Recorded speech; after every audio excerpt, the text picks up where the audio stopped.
Hello and welcome back guys to a basic Flutter material widgets course for beginners level. In this course we will be designing an app using material design widget. In this tutorial we will be working on more option, or you can say drop down.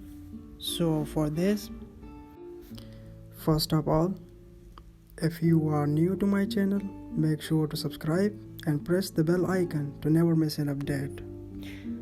So for adding more options, let's remove the text button from our trailing container child and add pop-up menu button. We'll have item builder, build context, pop-up menu entry, and list.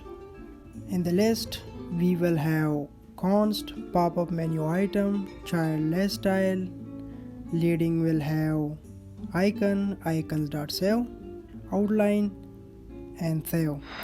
As you can see, now we have more option, clickable and save icon. Now let's add text by adding title text save, add a divider by adding pop-up menu divider, and let me copy and paste the pop-up menu item one more time and save.